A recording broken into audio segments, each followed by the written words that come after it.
Jain future officers. तो I am Akshay Maurya. आज मैं आप सभी का इंदौर डिफेंस एकेडमी के यूट्यूब चैनल पे आपका स्वागत करता हूँ। जैसे कि अभी तक एनडीए का एग्ज़ाम हो चुका है, जैसे कि हमारी टीम ने आपसे प्रॉमिस किया था कि बेसिक एक एनालिसिस आपको दे देंगे एनडीए के इस बार के पेपर का। तो इस एनालिसिस में हम इंपॉर्टेंट क्वेश्चन कुछ कवर करेंगे और कैसा पेपर रहा, क्या रहा, उसका डिस्कशन करेंगे फर्स्ट ऑफ ऑल। दूसरी चीज़, अगर आप चाहते हो फुल वीडियो एनालिसिस, तो हमें आपके पास उतना पेशेंस नहीं है कि हम 2 घंटे का कोई वीडियो बनाएं और आपको बताएं। और इस पार्ट में सिर्फ और सिर्फ जीएस के ही हम डिस्कस करने वाले, क्योंकि इंग्लिश का ऑलरेडी आपका डिस्कस हो चुका है ना। तो अच्छा पेपर गया होगा आप सभी का, मुझे उम्मीद है। और इंदौर डिफेंस एकेडमी का अगर आप करंट अफेयर्स फॉलो कर रहे हैं, चाहे वो डिफेंस अपडेट्स हो हमारे सिद्धार्थ सर की, या कुछ भी हो, तो आपने एक चीज़ पाई होगी कि मैक्सिमम चीज़ें डायरेक्ट इनडायरेक्ट वहीं से आई है। डायरेक्ट हो या इनडायरेक्ट हो, है ना। डायरेक्ट हिंट भी हो सकता है या इनडायरेक्ट हिंट भी हो सकता है, तो वो ध्यान रखना। तो जैसे कि दो पार्ट में एनडीए का पेपर रहता है, पार्ट ए जिसमें इंग्लिश रहता है, पार्ट बी जीएटी का जिसमें जीएस रहता है। तो ये पूरे फिजिक्स के क्वेश्चंस है, तो ये सब आपको पता ही होंगे बेहतर तरीके से। तो इसका एक 51 का अपन डिस्कस कर लेते हैं। The infinite combination of resistor the each have resistance of R. ठीक है, रेसिस्टेंस ऑफ आर की बात की जा रही है इसमें, है ना। 4 is given below. What are the net resistance between the point of A and B? Each resistance are equal value are 4. अब इसका जो सही आंसर है 51 का, वो ऑप्शन डी रहेगा, है ना। बेसिकली इसमें सोल्यूशन से सॉल्व करना था, जो आप अपने हमारे फिजिक्स के लेक्चर्स में देख सकते हैं एनडीए के। तो आते हैं हम पहली बात क्वेश्चन नंबर 55 पे। Which of the following forces is are the fundamental in nature. ऐसी कौन सी फोर्स है, आपने इसे ज्योग्राफी में भी पढ़ रखा होगा, सब में पढ़ रखा होगा, ऐसी कौन सी फोर्स है जो फंडामेंटल है नेचर में। तो फर्स्ट ऑफ ऑल, क्या ग्रेविटेशनल फोर्स है? हाँ भाई। Electromagnetic force? हाँ ये भी है। क्या strong and weak nuclear force है? शायद देखते आप सभी को पता होगा। क्या इसका सही 55 का आंसर जो ऑप्शन रहेगा वो रहेगा 55 का ऑप्शन बी, क्योंकि 1 and 2 आर करेक्ट। इसमें जो रहेगा strong and weak nuclear force नहीं रहेगा। ठीक है, ये चीज़ ध्यान रखना बहुत आराम से। अब आ जाते हैं क्वेश्चन नंबर 58 पे, जिसमें पूछा गया है आर्टिकल के बारे में। सीधा सिंपल बात आर्टिकल्स की। क्वेश्चन नंबर 58 में आर्टिकल्स है, देखते हैं क्या बात होती है आर्टिकल्स में। Under article 71A of the constitution of India with the respect to which of the following items of act of parliament of India shall not. ये सर्कल बना दिया, हमेशा याद रखो सर्कल बना दो। चलो मैं एक बार जूम कर देता हूँ, शायद आपको विजिबिलिटी प्रॉपर ना हो। अब विजिबिलिटी प्रॉपर है ना। Not apply to the state of Nagaland unless the legislative assembly of the state of Nagaland by a resolution so decide.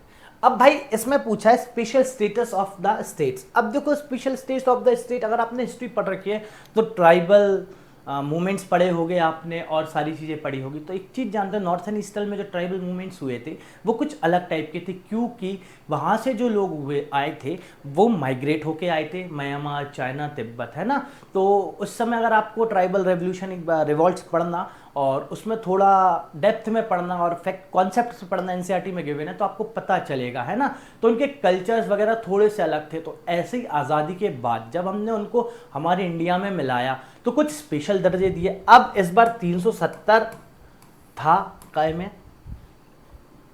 News में 370 का special status of Jammu Kashmir की बात वो करता है। मतलब एक चीज़ हम मान सकते हैं ना, स्पेशल स्टेटस से हमें क्वेश्चन देखने को मिलेगा। तो क्या क्या नहीं कर सकता parliament? Religious and social practices of Naga नहीं कर सकता, ये सही है।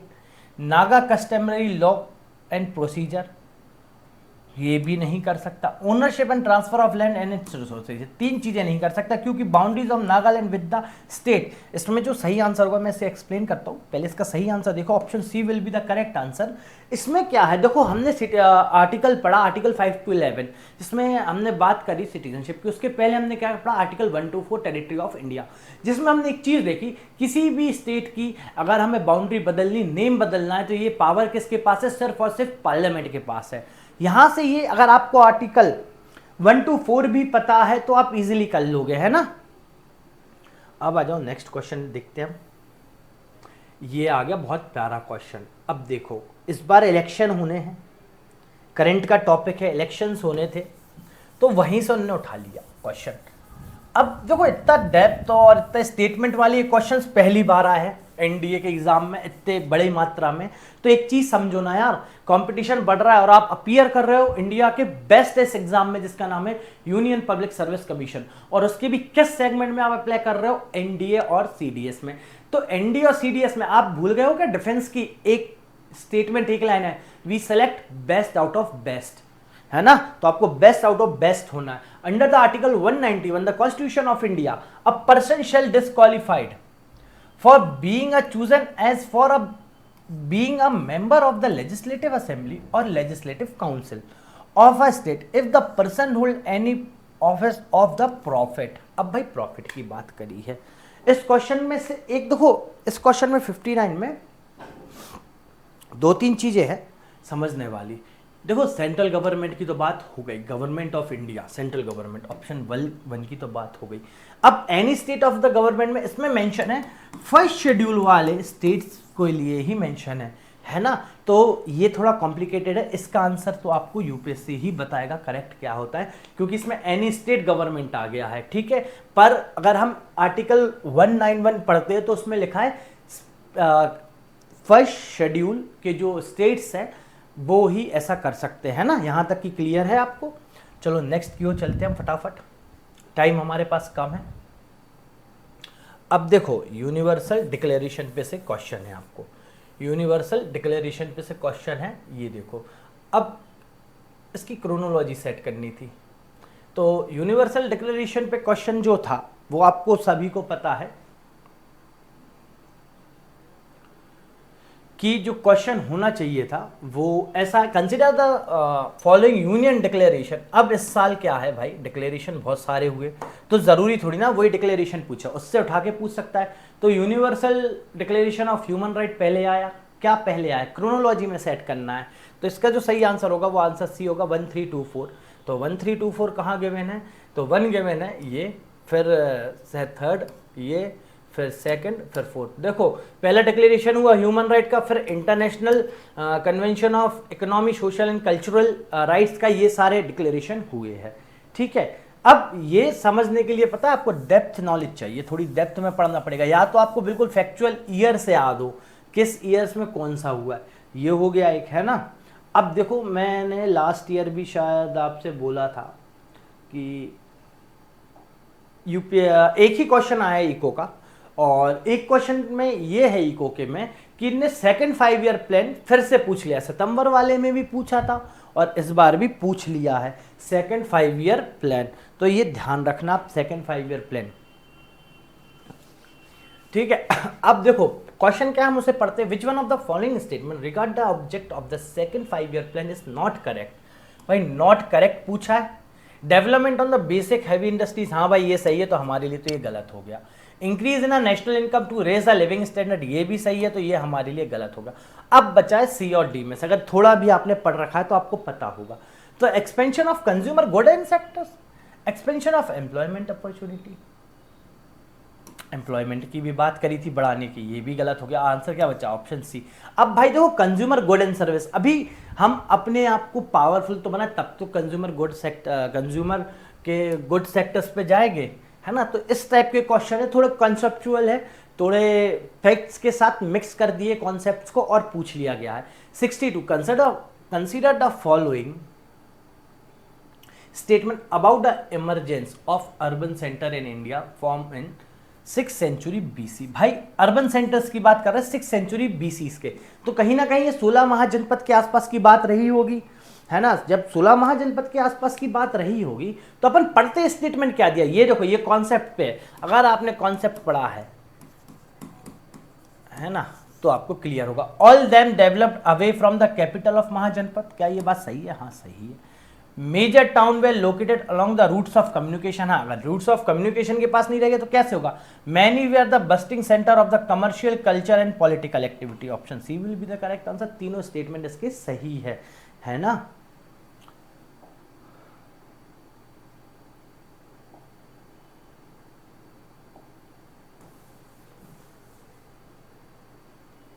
सॉरी,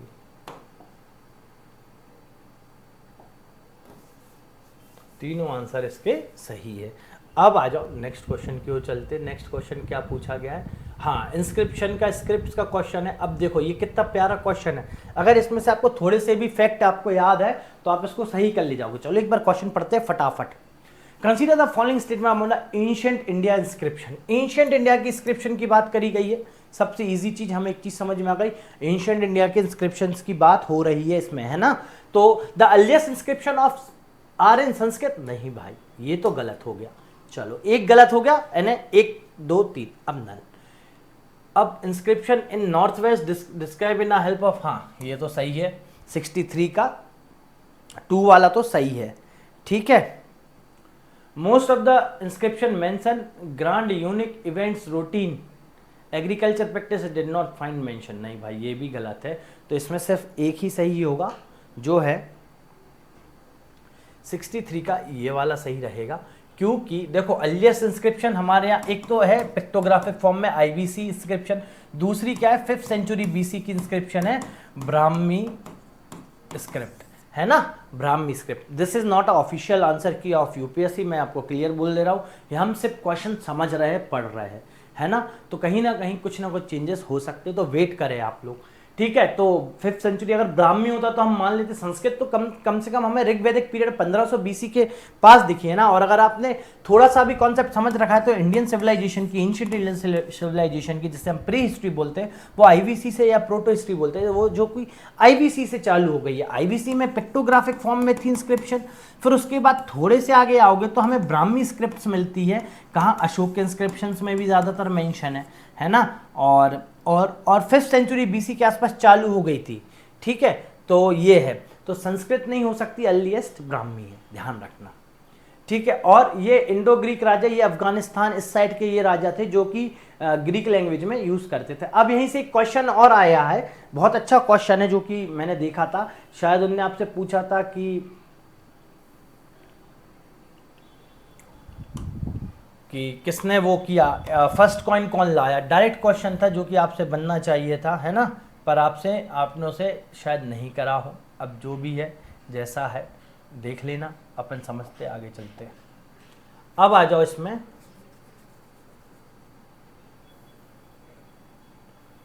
अभी ज्योग्राफी के क्वेश्चन से। देखो ज्योग्राफी के सारे क्वेश्चन जो आए वो कॉन्सेप्ट पे है, डायरेक्ट बेसिस पे नहीं है। जैसे कि क्वेश्चन नंबर हम देखेंगे 73 को, 73 को अगर हम देखना चाहेंगे तो इसमें पूछा कौन से क्लाउड है, स्टेटमेंट पूछा cloud are classified on the basis of altitude and diaphragm, हाँ भाई सही है। According to the altitude they are classified high, medium and low cloud, सही है। Numbers are the high clouds, तीनों सही है, D will be the correct answer, 1 and 2 3 यहाँ सही रहेगा। अब देखो ये रेगुलर सॉइल का क्वेश्चन है। अब रेगुलर सॉइल का कलर लाइट कलर की होती है, एलोविलियम सॉइल की बात करी गई है, तो क्या लाइट कलर की होती है, हाँ light colour clay and fertile है, सही है। Develop in a Deccan basaltic lava under the hot and humid condition, सही है। Cotton is exclusively cultivate in this soil, तीनों सही है। तो इसमें जो आंसर सही हो, नहीं कॉटन नहीं दूसरी चीजें भी प्रोडक्ट होती है, तो इसका जो आंसर, एक सेकेंड, रेगुलर सॉइल,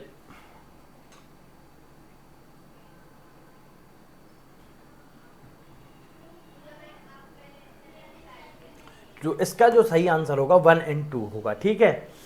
अब ये तो आप सभी को पता है एयर वाला पार्ट है।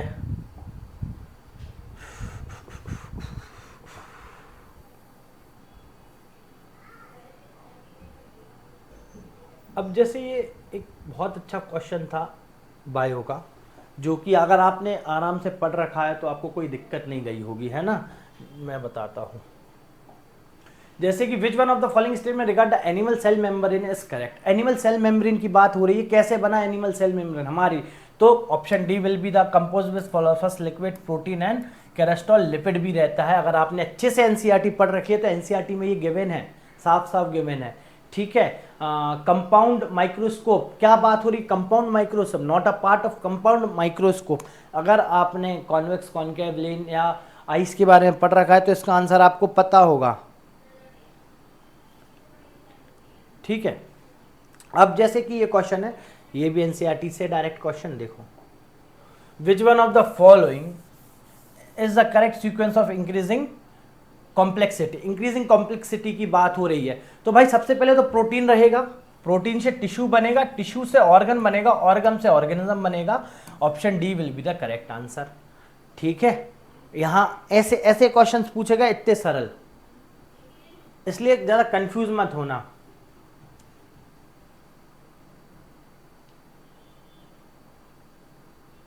देखो अब क्वेश्चन नंबर 80 की बात कर ले, type of cell. Direct question from NCERT है ना, कहीं ज्यादा हायर बुक से नहीं पूछा, सिर्फ एनसीईआरटी से पूछा है। अगर आपने 6 to 12 की एनसीईआरटी कंप्लीट कर रखी है अच्छे से, है ना, तो आपको क्वेश्चन में गलती नहीं करोगे। नहीं करिए तो टेंशन मत लो, इंदौर डिफेंस एकेडमी बहुत जल्दी आपके लिए एनसीईआरटी कोर्स लाने वाला है, जिसमें आपको ब्रीफ और बिल्कुल कॉम्प्लेक्स और अच्छे से इजी वे में एनसीईआरटी पढ़ाई जाएगी, जिससे आप इन सारे पेपर को इजीली कर सको। आपकी जो बेसिक अंडरस्टैंडिंग है उससे सुधारा जाएगा, जो यूपीएससी की मच मोर रिक्वायरमेंट है। तो इसका जो आंसर है इसमें दो ही करेक्ट रहेगी। ह्यूमन सेल की बात करिए, option number 4 and option number B will be the correct answer. ये आपको चार्ट में ही देखने को मिल जाएगा एनिमल सेल्स के।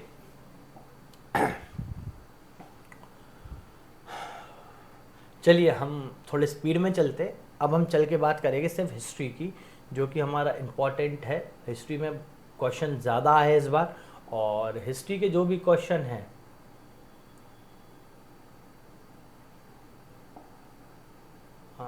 हिस्ट्री, हाँ ये हम बात करते हैं हिस्ट्री के।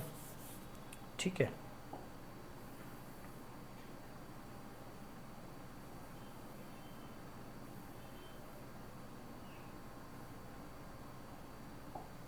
अब जैसे इसमें पूछा है करेक्ट स्टेटमेंट 91 में, करेक्ट स्टेटमेंट कौन सा है, चलो पढ़ते हैं, है ना।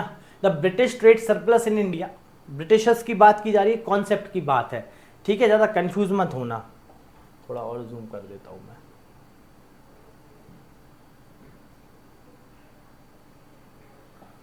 British trade surplus in India in 19th century, 19th century की बात की जा रही है। चलो ये चीज़ तो क्लियर हो गई हमें। meant that the value of British export in India was much higher than the value of British import from India।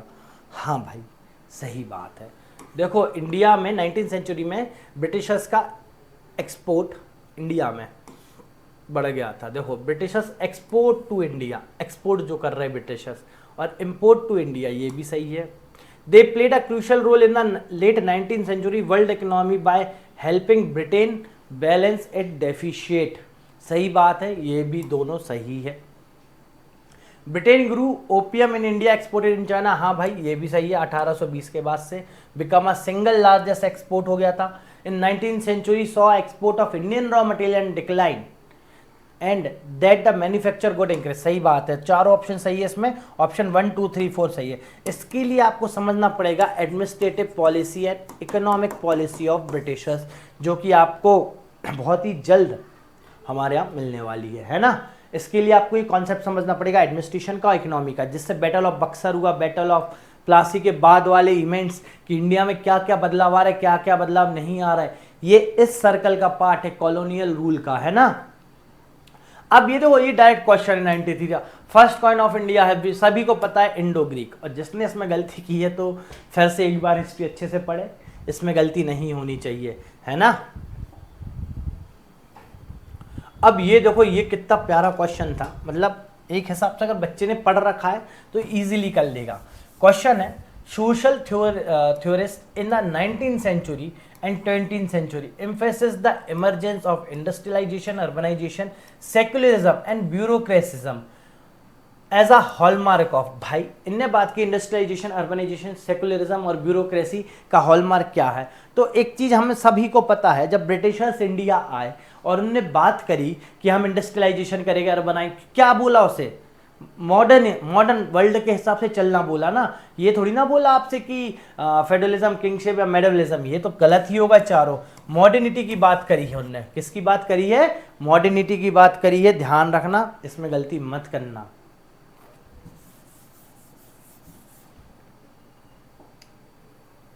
अब ये देखो, ये बहुत अच्छा क्वेश्चन है। Consider the following events of non cooperation movement. अब भाई फॉलोइंग इवेंट्स के हिसाब से बताओ, नॉन कॉपरेशन मूवमेंट पहले हुआ, खिलाफत मूवमेंट पहले हुआ, पासिंग ऑफ रॉलेट एक्ट पहले आया कि जलियांवाला बाग इंसिडेंट पहले आया। ये चीज़ आपको क्लियर होनी चाहिए बहुत अच्छे से, ठीक है, तो सबसे पहले हमें एक चीज तो पता है, ऑल इंडिया खिलाफत कॉन्फ्रेंस हुआ, तो 2 कहाँ गिवन है, इसमें ही गिवन है, ये लो आंसर आ गया। उसके बाद क्या हुआ, पासिंग ऑफ रॉलेक्ट एक्ट हुआ, उसके खिलाफ हुआ नॉन कॉपरेशन मूवमेंट, और फिर होता है जलियांवाला बाग कांड, है ना। ये आपको याद रखने पड़ेंगे, ये 1990 से लेके 1922 तक की घटना है ना, या और ज़्यादा से अच्छे 1920 तक की घटना है, जो कि बहुत करीब मंथ डिफरेंस से आपसे पूछ ली गई है, और ये क्रोनोलॉजी आपको इजीली याद हो सकती है, ज़्यादा दिक्कत नहीं है इन सब में आपको।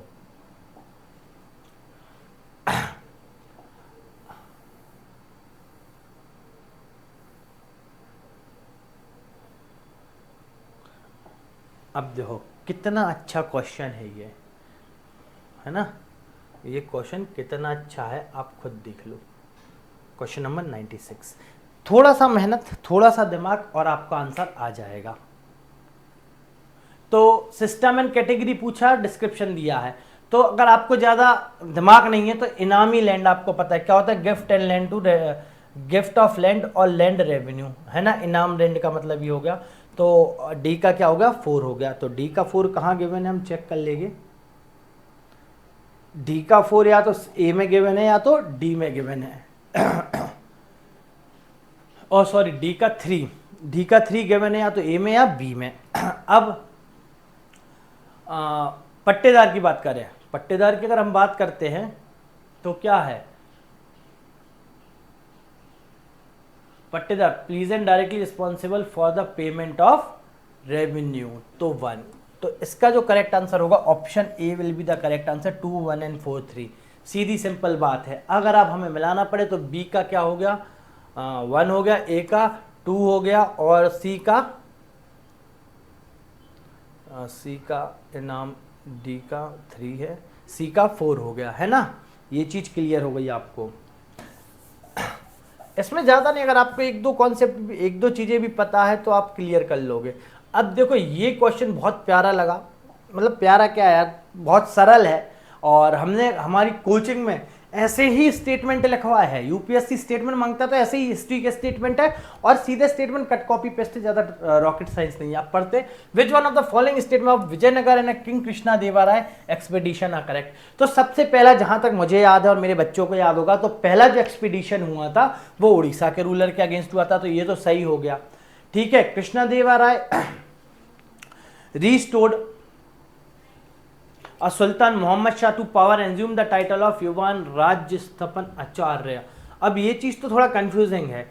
अब रायचूर के किले के लिए वो 1512 के आसपास की कहानी है।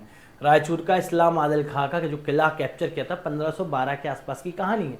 तो ऑप्शन 2 तो गलत हो गया, तो 1 एंड 3 कहाँ गए हैं ना, ऑप्शन ए में। This will be the correct answer. कई कोचिंगों ने ये हटा दिया, पर अगर बात करें रिस्टोर की तो सुल्तान मोहम्मद शाह की पावर को रिस्टोर्ड किया गया है ना, तो यहाँ से ये सही हो जाता है, इसलिए इसको हम ज़्यादा वो नहीं करते। अब ये ह्यूमन आई, देखो human body works on the pH range, ये सीधा सीधा एनसीईआरटी में गिवन है क्वेश्चन कि क्या पीएच रेंज है ह्यूमन बॉडी की, 0 यहाँ से यहाँ तक है, 0.7 से 7.0 से 7.8 तक के बीच की वो है ना।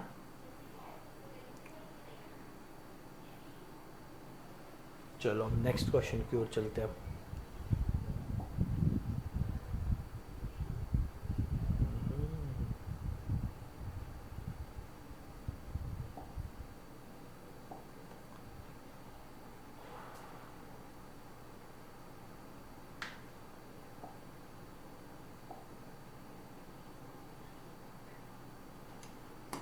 अब जैसे कि एक ही क्वेश्चन था, ये डायरेक्ट करंट अफेयर से उठा लिया इनने। कौन सा क्वेश्चन, ITCZ, जो हमने डिस्कस किया था। ये ITCZ चर्चाओं में क्यों आया, क्योंकि हमारा जो आर्टिक एक्सपीडिशन मिशन है हिमाद्री, वो इस बार एक्टिवेट किया गया है पोलर नाइट्स के लिए, है ना, इसकी वजह से ITCZ चर्चे में आया। तो ये देखो करंट अफेयर्स ऐसे क्वेश्चन उठाए जाते हैं, मैं ये बताना चाह रहा था आप सभी को, है ना, क्योंकि इंपॉर्टेंट क्या है, करंट अफेयर्स हमारे लिए सबसे ज़्यादा इंपॉर्टेंट हो जाते हैं पढ़ने के लिए और समझने के लिए, क्योंकि वो हेल्प आउट करते हैं हमें सारे एग्जामों में। दिखता हूँ और कौन से है जो अपन एक्सप्लेन कर सकते हैं इस क्लास में?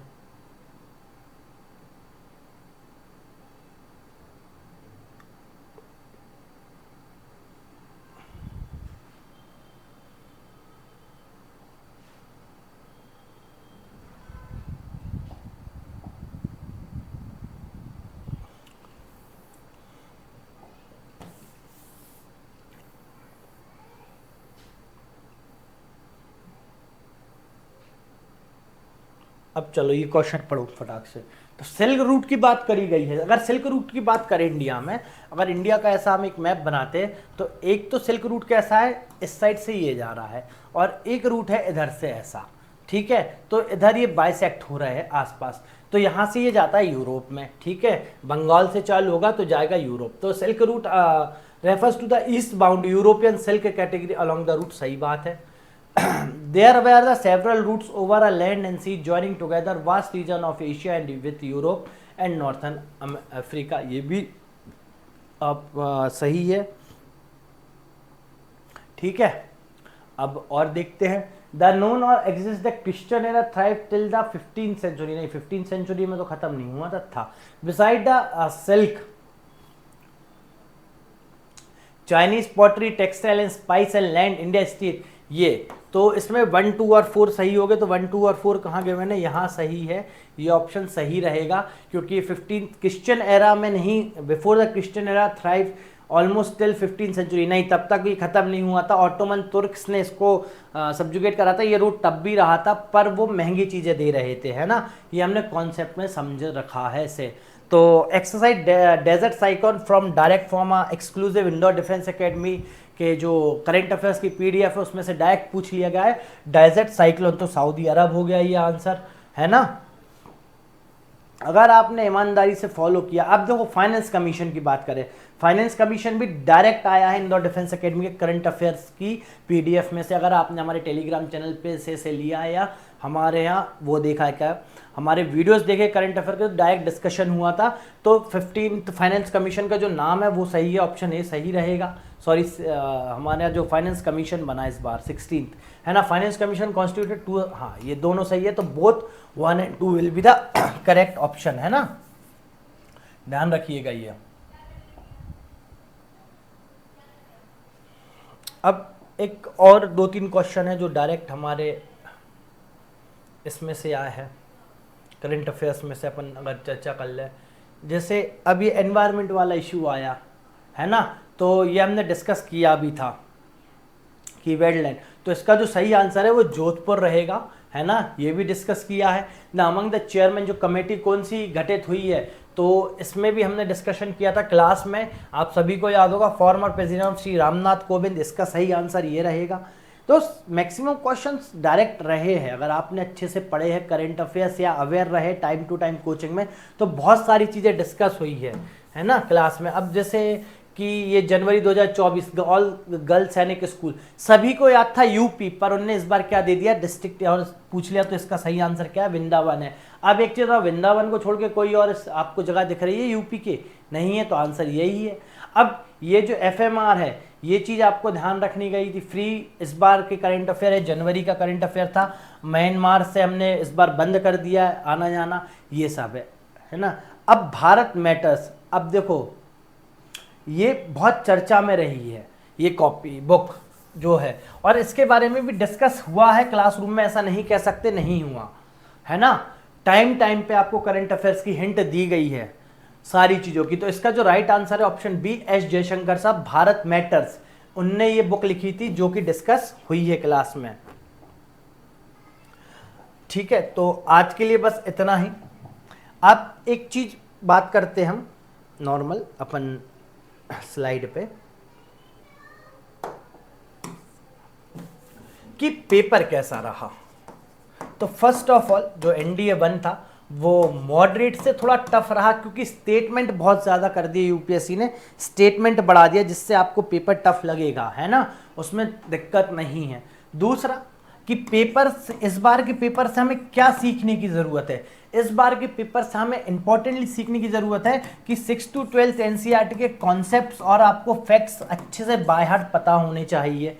दूसरी चीज़ ये आपको सीखने के लायक है तीसरी और चीज क्या सीख सकते हो आप, करंट अफेयर्स को 100 डायमेंशंस में पढ़ना चालू करना पड़ेगा, क्योंकि मैक्सिमम क्वेश्चन करंट अफेयर्स से ही बनाए जा रहे हैं। जो जो चीजें टॉपिक या मार्केट में सबसे ज्यादा जिक्र में, 370 नहीं 371 पूछ ले स्पेशल स्टेटस।